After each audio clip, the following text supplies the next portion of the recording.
The SEND Code of Practice states, high-quality teaching that is differentiated and personalised will meet the individual needs of the majority of children and young people.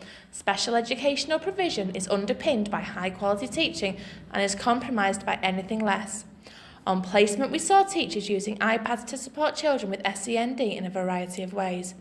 This podcast will address whether the use of iPads allows these needs to be met. We saw a child with fetal alcohol syndrome use an iPad to take photographs of a learning outside the classroom experience.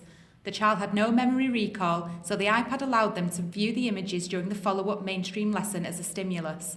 He was therefore able to take part in group discussions. However, as the child was the only one in the class using an iPad, this singled them out as being different from the other children in the class and thus created a stigma. However, the use of iPads is not seen to be as stigmatising as previously used support aids, as they come with a cool factor in today's culture of technology. We feel that in this instance, the teacher could have allowed the whole class to have access to an iPad, which would not have singled the child out and thus being inclusive to everyone.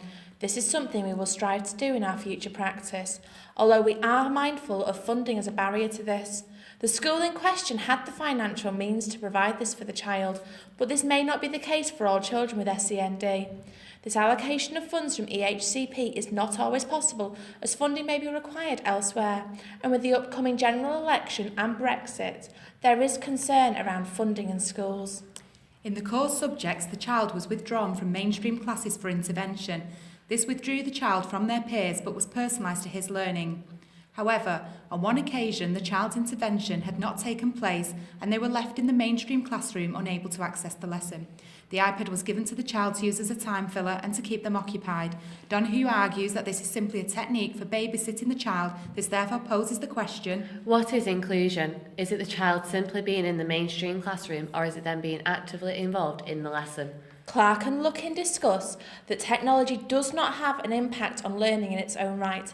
The iPad must be used with a particular purpose in mind. Many teachers feel overwhelmed by the numerous apps and functions available.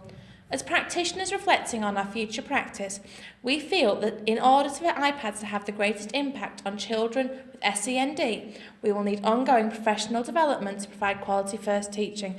ATAD affirms that specific pedagogical and technological training must be in place to support teachers in the use of iPads to achieve the best outcome. However, this comes with a cost, and as schools are currently hit with budget cuts resulting in the loss of support staff, books and equipment, we pose a final question. Can you put a price on quality first teaching?